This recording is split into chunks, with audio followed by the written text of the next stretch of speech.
بسم الله الرحمن الرحيم. السلام عليكم ورحمة الله وبركاته. الله سبحانه وتعالى بتكبر وقالوا لي من الآل والكاظمين الغيظ والعافين عن الناس والله يحب المحسنين الآل.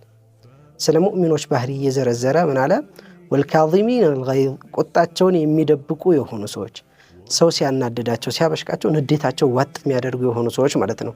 والكاظمين الغيظ والعافين عن الناس አለ ከሰዎች ደግሞ ይቅር የሚሉ ቁጣውን መደበቅ ብቻ ሳይሆን ይቅር የሚሉ የበደላቸውን ሰው አፉ ብያለሁ ለአላህ ብዬ የሚሉ የሆኑ ሰዎች ማለት ነው።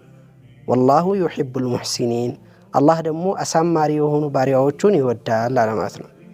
كظم الغيظ የሚባለው ነገር በሶስት አይነት መንገድ ሊገኝ ይችላል። ቁጣን መደበቅ ማለት ነው። አንደኛው ደካማ ስለሆነና መበቀል ስለማይችል ቁጣውን ይደብቃል፣ ዝም ይላል።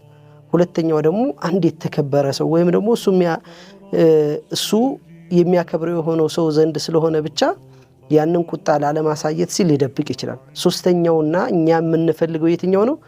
ለአላሁ ሱብሓነሁ ወተዓላ ብሎ ቁጣውን ድብቅ ዋጥ የሚያደርግ የሆነው ነው ማለት ነው። አላሁ ሱብሓነሁ ወተዓላ ይህንን ነው የሚወደው። ወልካዚሚነ አልገይዘ ወልዓፊነ አን ናስ ወላሁ ዩሒቡል ሙሕሲኒን። አላህ አሳማሪ የሆኑ ባሪያዎቹን ይወዳል ማለት ነው።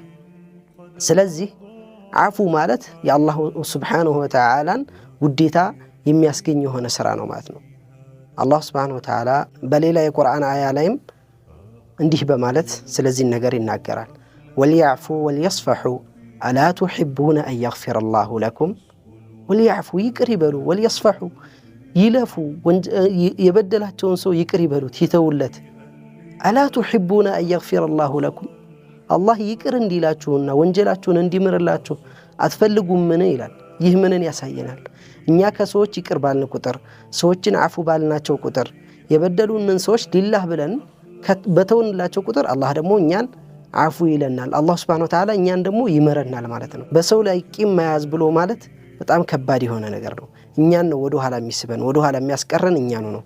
ስለዚህ ይቅር ልንል ይገባል። አላህ ሱብሓነሁ ወተዓላ ወልዓፊነ አን ናስ ወላሁ ዩሒቡል ሙሕሲኒን ብሏል። ስለዚህ ይቅር ባዮች ልንሆን ይገባል። አላህ ሱብሓነሁ ወተዓላ እኔም በተናገርኩት እናንተም ባዳመጣችሁት ተጠቃሚ አድርገን። ወሰላሙ አለይኩም ወራህመቱላህ።